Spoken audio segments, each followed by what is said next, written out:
Hit TV అభిమాన ప్రేక్షకులకు స్వాగతం. నేను ఇప్పుడే నాగార్జున గారు అండ్ ధనుష్ యాక్ట్ చేసిన శాఖర్ కమ్ముల డైరెక్టోరియల్ ఇప్పుడే మార్నింగ్ షో చూశాను. అండ్ దాని తాలూకా ఆ ఎక్స్పీరియన్స్ మీతో షేర్ చేసుకోవడం కోసం వచ్చాను. ఇది ముఖ్యంగా ఈ సినిమాకి సంబంధించింది మొట్టమొదటి మెచ్చుకోవాల్సింది నిర్మాతలైన ఏషియన్ ఫిల్మ్స్ సునీల్ నారంగ్ గారు అండ్ వెంకటేశ్వర సినిమాస్ ఎల్ఎల్పి అధినేత పుస్కూర్ రామ్మోహన్ రావు, వాళ్ళిద్దరిని ముందు మెచ్చుకోవాల్సిన అవసరం ఉంది. ఎందుకంటే నిర్మాతలు ఇవాళ రేపు అంటే రెగ్యులర్ మాస్ మసాలా సినిమాల తాలూకా పడికట్టు నుంచి కానీ ఆ ఉచ్చులోంచి బయటికి రావట్లా. దానివల్ల ఈ మధ్య రోజుల్లో ఎన్ని సినిమాలు పోయాయో, ఎంత దారుణంగా నిర్మాతలు కావచ్చు, ఎగ్జిబిటర్స్ కావచ్చు, డిస్ట్రిబ్యూటర్స్ కావచ్చు, ఎవరైనా సరే చాలా వరకు నష్టపోయిన సినిమాలే ఇటీవల రోజుల్లో వస్తున్నాయి. దానివల్ల సినిమా ఇండస్ట్రీకి చాలా ఘోరమైన దెబ్బ. అంటే కొత్త డైరెక్టర్లు రావడానికి కానీ, లేకపోతే కొత్త కథలను ఆహ్వానించడానికి, కొత్త తరహా కథల్ని ఎంకరేజ్ చేయడానికి వాతావరణం అన్నది అస్సలు ఎక్కడ కూడా ఎంకరేజింగ్గా లేకుండా ఈ ఫ్లాప్ అండ్ డిజాస్టరస్ ఫిల్మ్స్ అన్నీ కూడా సినిమా ఇండస్ట్రీని చాలా దారుణంగా దెబ్బకొట్టాయి. అండ్ నిర్మాతలకి బేసిక్గా ఒక కొత్త కథతో చెయ్యొచ్చు, మనం కొత్త కథతో మనం ముందుకు వెళ్ళొచ్చు అని అనుకుంటే అలాంటి సందర్భాలు ఎక్కడ కూడా మచ్చుకు కూడా కనిపించని పరిస్థితులు సినిమా ఇండస్ట్రీలో, తెలుగు సినిమా ఇండస్ట్రీలో అయితే ప్రస్తుతం ఉన్నాయి. తక్మా లాంగ్వేజెస్లో వచ్చిన సినిమాలు మంజుమల్ బాయ్స్ కానీ, లేకపోతే ఇంకో సినిమా కానీ, భూతకాలం, సూక్ష్మదర్శిని, తుంబాడు, ఇలాంటి కైండ్ ఆఫ్ ఫిల్మ్స్లు అదర్ లాంగ్వేజెస్లో వచ్చినప్పుడు చూసి మన వాళ్ళు ఎంజాయ్ చేస్తున్నారు, చప్పట్లు కొడుతున్నారు సార్. కానీ అలాంటి కథలే కనుక వస్తే వెనక్కి వెళ్ళిపోతున్నారు, ధైర్యం చాలట్లేదు, కథలు అర్థం కాని పరిస్థితి నిర్మాతలు ఎదుర్కొంటున్నారు, చెప్పిన కొత్త థాట్ని కూడా రిసీవ్ చేసుకోలేకపోతున్నారు అనే ఒక అంటే విమర్శ ఏంటి, ఆరోపణ ఏంటి, మేము ప్రత్యక్షంగా చూస్తున్న వాళ్ళం. అంటే cinema industry we are not outsiders, we are insiders of the film industry for so long. ఎక్కడేం జరుగుతున్నదో ప్రతిదీ మా దృష్టికి వస్తుంది జర్నలిస్టులుగా. కాబట్టి అలాంటి వాతావరణం ఎక్కడా లేదు. అలాంటి పరిస్థితుల్లో ఇలాంటి కథని టేకప్ చేయడం, శాఖర్ కమ్ములు బాగా హ్యాండిల్ చేయగలరు. ఎంత శాఖర్ కమ్ములు పెద్ద హిట్లు ఇచ్చి ఖుషీలు, ఫిదాలు అండ్ లీడరు, తర్వాత రోజుల్లో లవ్ స్టోరీ ఇలాంటివి ఇచ్చినప్పటికీ కూడా శాఖర్ కమ్ములు ఇలాంటి కథని హ్యాండిల్ చేయగలడా? ఈ కథ ఎలా తెర మీదకి ఎక్కుతుంది, ఈ స్క్రీన్ మీదకి ఎలాగెళ్తుంది, ఇంత డబ్బు ఖర్చు, 150 కోట్ల ఖర్చు సినిమా, అలాంటి పైగా ధనుష్ డేట్స్ చాలా మోస్ట్ వాల్యుబుల్ డేట్స్. నాగార్జున గారు చాలా పెద్ద హీరో, ఆయన్ని ఇన్వాల్వ్ చేశారు. రష్మిక మందాన ఈ రోజున ఇండియా హార్ట్ థ్రోబ్ అమ్మాయి. అలాంటి ఇంతమంది కాంబినేషన్లో అవతల దేవిశ్రీ ప్రసాద్ హయ్యెస్ట్ రెమ్యునరేషన్ ఇచ్చి ఆయన్ని పెట్టారు ఈ సినిమాకి. ఇన్ని స్టేకుల మధ్య యువతల సునీల్ నారంగ్ గారు కానీ, రామ్మోహన్ రావు కానీ ఇలాంటి రిస్కీ సబ్జెక్ట్ అని నేను అంటాను. ఎందుకంటే దీనిలోని వేరే ప్లేన్లో కథ ఇది. Rich versus poor versus rich. మనం అమ్మాయి పూర్ గర్ల్ అయితే హీరో రిచ్ బాయ్, లేకపోతే హీరోయిన్ రిచ్ గర్ల్ అయితే hero middle class and lower middle class poor. ఇలాంటి కథలు మనం చాలా చూసాం. ఏజ్ ఓల్డ్ జమానా నుంచి ఉన్నాయి లక్షలాది సినిమాలు. బట్ ఈ కథ అలాంటిది కాదు. ఒక రిచ్ వర్సెస్ పూర్ మధ్యలో జరిగిన గొడవలో ఒక మెయిన్ క్యారెక్టర్ నాగార్జున గారు చేయడం అన్నదే ఈ సినిమాకి మంచి లైఫ్.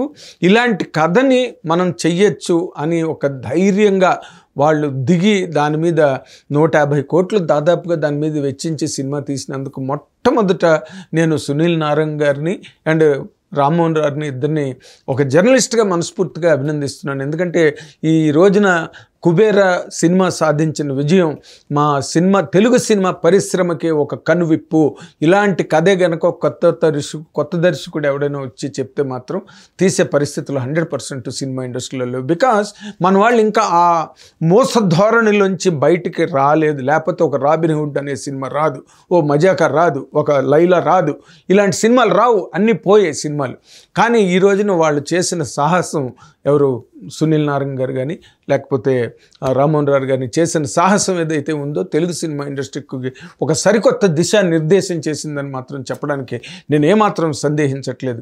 ఓకే, శాఖర్ కమ్ముల్ గారు చాలా అద్భుతమైన కథ రాశాడు, చాలా గొప్పగా హ్యాండిల్ చేశాడు. అంటే సునీల్ నారంగ్ గారు ప్రెస్ మీట్ నాకు ఇచ్చిన ఇంటర్వ్యూలోనే అన్నారు, ఇందులో హీరో అని కాదండి, అన్నీ ఇందులో కథలో క్యారెక్టర్లు అన్నారు. 100% అది కరెక్ట్. తెలుగు సినిమా చూస్తే కనుక మనకు పూర్తిగా ఇందులో నాగార్జున గారు హీరోవా, లేకపోతే ధనుష్ హీరోవా, అసలు రష్మిక మందన్నకి ఈ రోజున పుష్ప 2తో వచ్చిన ఫాలోయింగ్ అయితే అసలు అమ్మాయికి అది క్యారెక్టర్ కాదు. ఆ క్యారెక్టర్ అమ్మాయి చేయడం ఒప్పుకోవడం కూడా చాలా గొప్ప విషయం. ధనుష్ వాళ్ళకి అంటే అలాంటి అప్రోచ్, ఒక బిచ్చగాడు లాంటి సినిమా మనకి వచ్చింది, వాళ్ళకి ఆ తమిళ్లో ఆ అప్రోచ్ ఉన్నది కాబట్టి వాళ్ళు యాక్సెప్ట్ చేస్తారు. నాగార్జున గారు ఓకే, ఊపిరి లాంటి సినిమాలో చేసిన ఒక గొప్ప టేస్ట్ ఉన్న హీరో నాగార్జున గారు కాబట్టి ఆయన ఒప్పుకున్నారు. శేఖర్ కమ్ముల్ చాలా గొప్పగా హ్యాండిల్ చేసే సినిమాని మొట్టమొదట అంటే it's a popular comment, it's a popular criticism. Cinema చూసి వచ్చిన వాళ్ళు రివ్యూలో గట్ట కొంచెం ఆయన ఎక్కువ సెటప్కి ఎక్కువ టైం తీసుకున్నారంటే క్యారెక్టర్ల ఇంట్రడక్షను, ఆ క్యారెక్టర్ల బ్యాక్గ్రౌండ్, వాళ్ళ తాలూకా బెగ్గర్స్ తాలూకా చిన్నప్పుడు ఏం జరిగింది, ఎలాగ వాళ్ళు బెగ్గర్స్ అయ్యారు, ఇవన్నీ కూడా దానికి కొంత టైంని తీసుకుని మరి దాన్ని చాలా బాగా ఎస్టాబ్లిష్ చేయడానికి ఎక్కువ టైం తీసుకోవడం జరిగింది. అది ఆయన స్కూల్, అన్ని సినిమాల్లోని ఆయన అంత టైము తీసుకుంటాడు. సో ఇందులోనే ఏంటంటే ఆయన ఎంత బాగా హ్యాండిల్ చేశారంటే ఎక్కడ పెద్ద పెద్ద మాస్ డైలాగులు సినిమాలోని ఎక్కడ లేవు. న్యాచురల్గా ఒకటో అరో రెండో ఆ సందర్భానికి అవసరమైన మాట, దాంట్లో కూడా పెద్ద రైము రిథిము చూసుకుని ఎక్కడ ఏమీ రాయలేదు, దానికోసం ఏదో డైలాగ్ని డ్రామాటిక్గా తయారు చేసి ఎక్కడ ప్రజెంట్ చేయలేదు. అంటే ఎంత న్యాచురల్గా ఉంది ఫిల్మ్ అంటే అంత డౌన్ టు ఎర్త్కి పట్టుకొచ్చి ఒక చాలా poorest of the poor people, మనం బెగ్గర్స్ అని అంటాం, అలాంటి ప్లెయిన్లో స్టార్ట్ అయిన కథ అసలు ఎక్కడి వరకు వెళ్తుంది, ఆ డబ్బు వెనకాతల పరుగులు, ఈ రిచ్ పీపుల్కి ఉండే ఒక దాహం డబ్బు పట్ల, కానీ ఈ మామూలు బెగ్గర్గా యాచకులుగా బిచ్చగాళ్ళుగా ఉన్నవాళ్ళలో ఉండే మోరల్ కానీ లేకపోతే వాళ్ళలో ఉండే ఎథిక్స్, పెద్దవాళ్ళల్లో ఈ సంపన్న స్థాయిలో ఉన్న వాళ్ళకి చాలా వరకు ఈ వ్యాపార ధోరణిలో పడిపోయి సామ్రాజ్యాలని పరిపాలించాలని ఒక కరడుగట్టిన ఒక తీవ్రవాదం ఉన్న వ్యక్తులు ఎలాగ మోరల్లెస్గా అయిపోతారు అనే పాయింట్ని చాలా గొప్పగా ఎస్టాబ్లిష్ చేసి దాన్ని రెగ్యులర్ కథగా కాకుండా ఎక్కడ అంటే మన వాళ్ళు మళ్ళీ ఏదైనా అనగానే వెంటనే హీరో విలన్ డెన్కెళ్ళి హీరో వార్నింగ్లు ఇవ్వడం, లేకపోతే అవసరం ఉన్నా లేకపోయినా ఒక ఐటమ్ సాంగ్ క్లైమాక్స్లో ఎవరో ఒక అమ్మాయిని తీసుకొచ్చి అమ్మాయిని కొంచెం ఆఫ్టర్నూన్గా చూపించి ఒక ఐటమ్ సాంగ్ని ప్రజెంట్ చేయడం, ఇలాంటి పిచ్చి ప్రయోగాలు ఇంకా మన వాళ్ళు మానట్లేదు. ఇది ఆ సినిమా, ఈ కుబేర సినిమాలో మీకు అలాంటి పోకడ కానీ అలాంటి ఛాయ కానీ అలాంటి రిఫ్లెక్స్ కానీ సినిమాలో ఎక్కడ లేదు. ఎవరి క్యారెక్టర్ అసలు మీరు నమ్మరు. సరే ధనుష్ని కంప్లీట్గా ఈజ్ ఎ బెగ్గర్ కాబట్టి హైస్ బిల్డప్లు ఎలివేషన్స్ ఏ ఉండవు.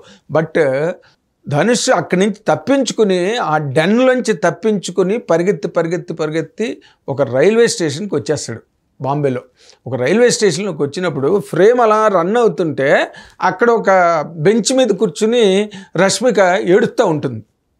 Will you believe that kind of an introduction for heroine like Rashmika? So great. అంటే తన క్యారెక్టర్ వరకే తను నమ్మి, అవతల రష్మిక మందన ఉండొచ్చు, శ్రీదేవి ఉండొచ్చు, హేమ మాలిని ఉండొచ్చు, ఎవరైనా ఉండొచ్చు, కానీ ఆ క్యారెక్టర్ని ఎంతవరకు హ్యాండిల్ చేయాలో అంతవరకు హ్యాండిల్ చేయడానికి శేఖర్ కమ్ముల్ చూపించిన ఆ డిక్టేటర్షిప్ యాజ్ ఎ డైరెక్టర్ 100% చప్పట్లు కొట్టాల్సిన విషయం అని మాత్రం నేను చెప్తున్నా. ఎందుకంటే ఆ అమ్మాయి అనగానే చాలా అద్భుతమైన కలరింగుల్లో, అద్భుతమైన కలర్ఫుల్ లొకేషన్స్లో బ్రహ్మాండంగా దాని ఇంట్రడక్షన్ సీన్స్ గట్ట, అలాగే ధనుష్ని ఇంట్రడక్షను, నాగార్జున గారిది కూడా చాలా సింపుల్ ఇంట్రడక్షన్ సినిమాలో. అంటే ఎక్కడ కూడా కథను దాటి, కథలో పాత్రను దాటి హీరో ఆర్టిస్టులు వాళ్ళు ఎంత గొప్ప వాళ్ళైనా కావచ్చు. నాగార్జున గారు కంట్రీ వైడ్ ఫేమ్ ఉన్న వ్యక్తి, రష్మిక ఈ రోజున country wide wild fire, and Dhanush has got lot pan India image. ఇన్ని ఉన్నప్పటికీ కూడా వాళ్ళని కేవలం తన కంట్రోల్లో పెట్టుకుని, తన క్యారెక్టర్స్ కంట్రోల్లో ఉంచి ఆ సినిమాని నడిపించడం చాలా గొప్పగా.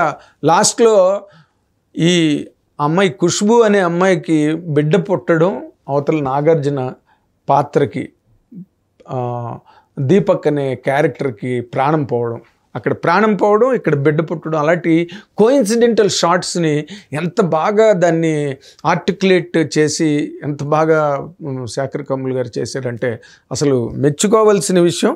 అండ్ కథలోనున్న ఈ అప్రోచ్ ఏదైతే ఉందో ఈ రోజున అంటే ఇప్పుడు తర్వాత తరం వాళ్ళు ఎప్పుడైనా ఒక సినిమా హిట్ అయితే ఒక రాఘవేంద్ర గారు ఒక స్కూల్ కానీ ఒక దాసనారాయణ గారు స్కూల్ కానీ తర్వాత ఫాలో అయ్యి వచ్చిన వాళ్ళందరూ కూడా ఆ స్కూల్ ఆ రోజున వాళ్ళ తాలూకు స్కూల్ చాలా గొప్ప సక్సెస్ అయింది కాబట్టి దాని వెనకాతలు అదే పట్టుకుని చాలామంది డైరెక్టర్లు అప్పుడే 3 తరాలుగా వస్తున్నారు, 3 దశాబ్దాలుగా. ఇప్పుడు ఇలాంటివి ఎలాగంటే ice breaking and path breaking films అనమాట.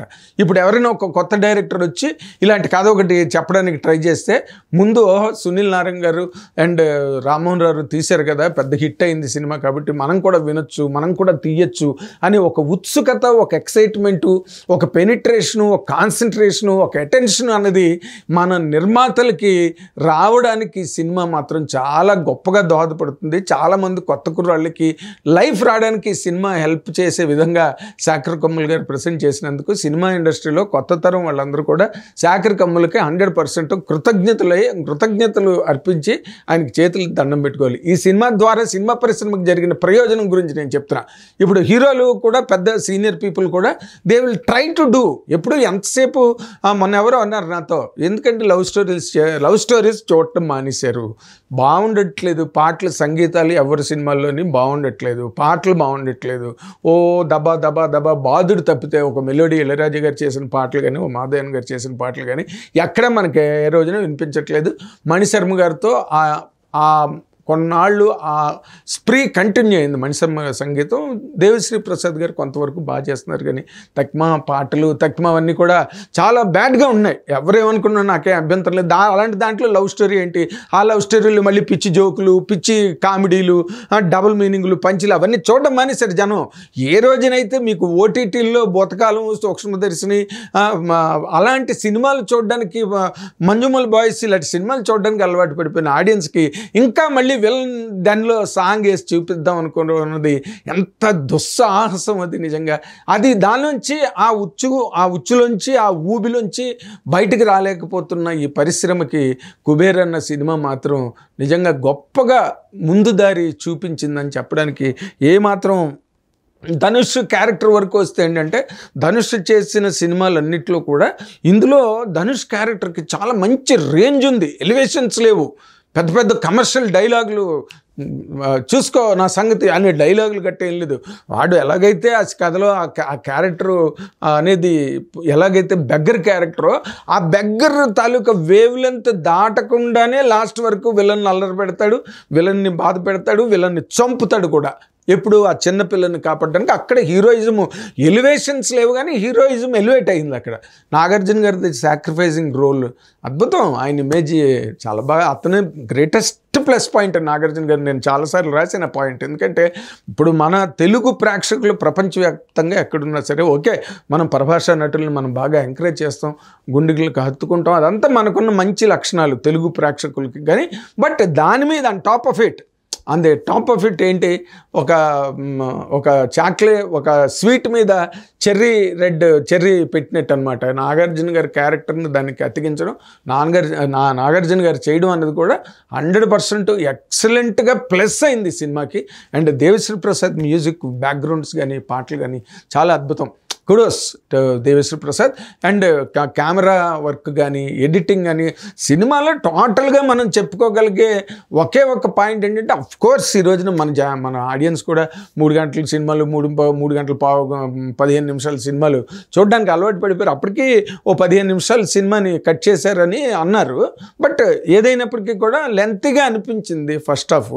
బట్ సెకండ్ హాఫ్లోకి వెళ్ళిన తర్వాత దాన్ని అసలు ఇంటర్వ్యూల్ బ్యాంగ్ ఎంత బాగుందో అసలు. అంటే ఇంకా అక్కడి నుంచి ఆ 2 క్యారెక్టర్లు కలిపి ట్రావెల్ అవుతాయి సెకండ్ హాఫ్. కాబట్టి ఆ క్యారెక్టర్ని, ధనుష్ క్యారెక్టర్ని తీసుకొచ్చి మన రష్మిక మందన క్యారెక్టర్ ఉన్న ఆ హాస్టల్లో తీసుకొచ్చి పడేసాడు డైరెక్టర్. ఇంకా అక్కడి నుంచి వాళ్ళు ట్రావెల్ సెకండ్ హాఫ్ అంతా. కాబట్టి అక్కడ తిరిగి ఆఖరిని వచ్చి ఆ హాస్టల్లో పడిపోతాడు, పడగానే ఇంటర్వ్యూ స్టార్ట్ పడుతుంది. ఇంకా అక్కడి నుంచి వాళ్ళు travel. So there is a lot of things really డైరెక్టర్గా ఆయన మెచ్చుకోవడానికి. And every aspect of Kubera is absolutely fantastic and amazing. Cinema చూసి తీరాల్సిందే, అందరూ ఎంజాయ్ చేస్తారు థియేటర్లు కూర్చుని. ఎక్కడ అసలు స్పెల్ బౌండ్ అయిపోయి చూసారు సినిమాలు త్రిబుల్ ఏ థియేటర్లో ఇప్పుడు మేము చూడడానికి వెళ్తే. So watch and enjoy. Thank you very much. Hit TV app ఇందులో short news, live news, entertainment shows, movies, digital magazines తో పాటు మీ జిల్లా వార్తలను కూడా ఫ్రీగా చూడొచ్చు.